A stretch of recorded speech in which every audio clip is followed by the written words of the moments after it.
ನಮಸ್ಕಾರಗಳು. ಸೈಗೈಚ ಸೈಕಿಳನ್ಗೆ ನಿಮ್ಮೆಲ್ಲರಿಗೂ ಸ್ವಾಗತ. ಫ್ರೆಂಡ್ಸ್, ನನಗೆ ಒಂದು ಈ ವಿಡಿಯೋದಲ್ಲಿ ಆಷಾಢ ಮಾಸದಲ್ಲಿ ಬರುವಂಥ ವಿಶೇಷವಾದ ದೇವಶಯನಿ ಏಕಾದಶಿ ಯಾವಾಗ ಅಂತ ತಿಳಿಸ್ಕೊಡ್ತಾ ಇದ್ದೇನೆ. ಹಾಗೆ ಅದರ ಮಹತ್ವ, ಪಾಲನ ಸಮಯ ಎಲ್ಲರ ಬಗ್ಗೆ ಸಹ ತಿಳಿಸ್ಕೊಡ್ತಾ ಇದ್ದೀನಿ. ಬನ್ನಿ ನೋಡೋಣಂತೆ.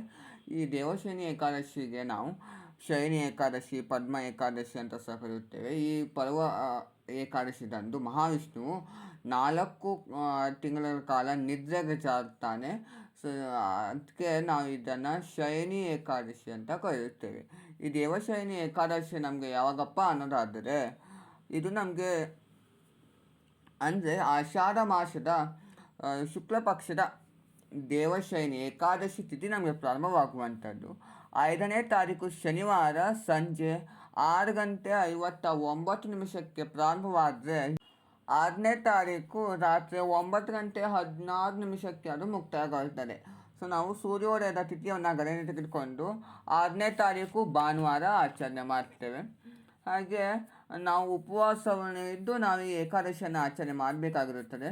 ನೀವು ಉಪವಾಸವನ್ನು ಶನಿವಾರದಿಂದಲೇ ನಾವು ರಾತ್ರಿ ಊಟವನ್ನು ಮಾಡಬಾರ್ದು. ಬೆಳಿಗ್ಗೆ ಅಷ್ಟು ನಾವು ಸಾತ್ವಿಕ ಒಂದು ಆಹಾರವನ್ನು ಸೇವನೆ ಮಾಡಬೇಕು. ಹಾಗೆ ರಾತ್ರಿದಿಂದ ನಾವು ಉಪವಾಸವನ್ನು ಪ್ರಾರಂಭ ಮಾಡಬೇಕು. ಅನ್ನೋದಾದರೆ ನೀವು ಉಪ್ಪಿಟ್ಟು, ಅವಲಕ್ಕಿ ಈ ಥರ ನೀವು ಸೇವನೆ ಮಾಡಬಹುದು.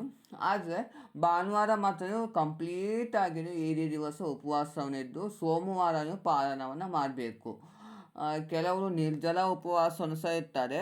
ಆ ರೀತಿ ಸಹ ಇನ್ನು ತುಂಬಾ ಒಳ್ಳೆಯದು. ಇಲ್ಲವಾದರೆ ನಿಮಗೆ ಎಷ್ಟಾಗ್ತದೆ ಅಷ್ಟು ನೀವು ಆಚರಣೆ ಮಾಡಿ, ಅದು ಸಹ ಒಳ್ಳೆಯದೇ. ಹಾಗೆ ಪಾಲನ ಸಮಯ ಅನ್ನೋದಾದರೆ ನಮಗೆ ಅದು 7ನೇ ತಾರೀಕು ಸೋಮವಾರ ಬೆಳಿಗ್ಗೆ 5:59 8:33 ನಮಗೆ ಪಾಲನ ಸಮಯವಿರ್ತದೆ. ನೀವು 8:30 ಮುಂಚೆ ನೀವು ಬೆಳಿಗ್ಗೆನೇ ಬೇಗನೆ ಎದ್ದು ಮನೆಯೆಲ್ಲ ಶುದ್ಧಿ ಮಾಡಿ ನೀವು ಸ್ನಾನ ಮಾಡಿಕೊಂಡು ಹೊಸಲು ಪೂಜೆ, ತುಳಸಿ ಪೂಜೆ, ನಿಮ್ಮ ಕುಲದೇವರ ಪೂಜೆ ಎಲ್ಲರೂ ಸಹ ನೀವು ಮುಗಿಸ್ಕೊಂಡು ದೇವರಿಗೆ ನೀವು ಒಂದು ಸಿಹಿ ಪೊಂಗಲ್ ನೀವು ಪ್ರಸಾದಕ್ಕೆ ಸೇರಿಸಿ ಮಾಡಿಕೊಂಡು ನೈವೇದ್ಯ ಮಾಡಿಕೊಂಡು ಪೂಜೆ ಎಲ್ಲ ಮುಗಿಸಿದ ನಂತರ ನೀವು ತುಳಸಿ ತೀರ್ಥವನ್ನು ಸೇವಿಸಿ ನಂತರದಲ್ಲಿ ನೀವು ಉಪವಾಸವನ್ನು ಬಿಡಬಹುದು.